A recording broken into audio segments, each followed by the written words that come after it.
Yeah, and how much of that responsibility is on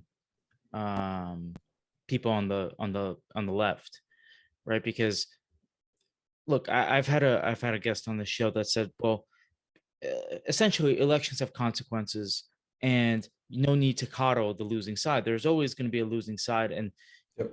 not that you don't have to listen to their concerns, but they lost.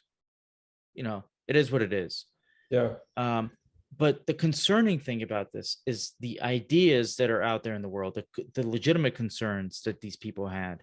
Not all of them, but again, you don't get 75 million people to vote for you for no reason. Like Right. if there are no problems, nobody's going to vote for you. Right. Exactly. Um, so I haven't gotten like a legit explanation of what people want to do to address these concerns, right? And I'm not talking about the maybe the outlandish ones, the maybe the some of the racial comments, but I am talking about the ones you just mentioned.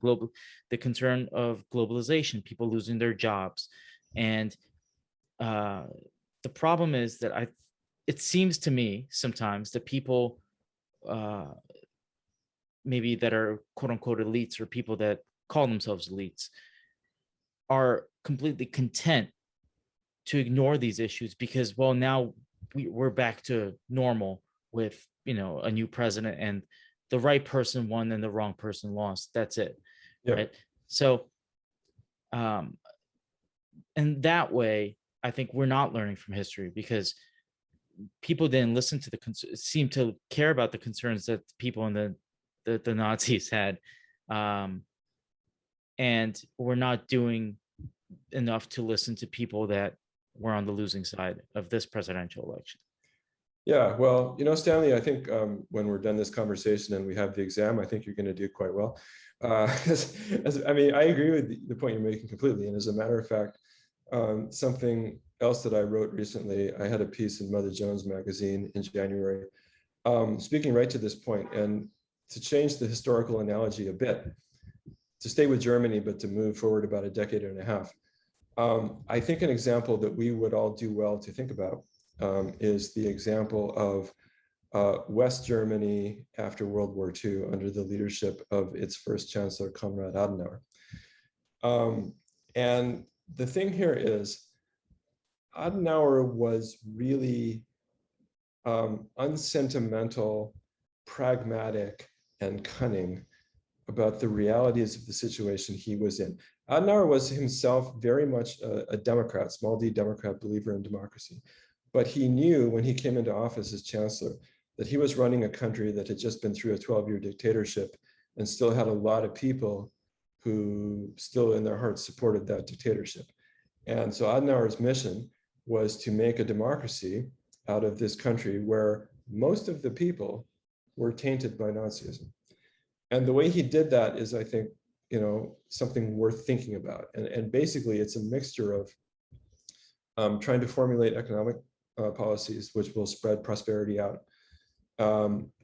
And as he often put it, Adenauer often put it, drawing a line under the past and kind of offering a deal to people who had been Nazis. The deal being, all right, look, we'll forget what you did if you sign on to the democracy now. Like we will not prosecute that many people, even if you were a war criminal. We'll kind of let it go if you agree to work for the democracy now. And all the while, Adenauer was developing, economic policies. He was developing trade networks for West Germany and so on that brought the country into economic networks and ensured that what happened was what Germans still call the economic miracle of the late 40s and 50s, a time of spectacular economic growth, which is always a bit of a sedative, if I could put it that way. I mean, if people are doing fairly well economically, they're, on the whole, they're not going to, rise up in some kind of violent political activism. There are always a few who will, but it's not going to be a big number. If you have, millions of people who are in an economically bleak position, then you're looking at the ingredients that can create widespread, violent, racist, etc., extreme politics. And what I'm And I think this point has real application to the situation we're in now, in terms of trying to sort of forget, frankly, some of the nastier things that happened under Trump and try to build bridges. I think people on the liberal or left side of politics need to think about building bridges to people who are among that 74 million who voted for Trump. Not all of whom, I mean, there are some there who are going to be permanently unreachable. Like basically the folks who were actually breaking down the windows of the Capitol are probably for the most part unreachable.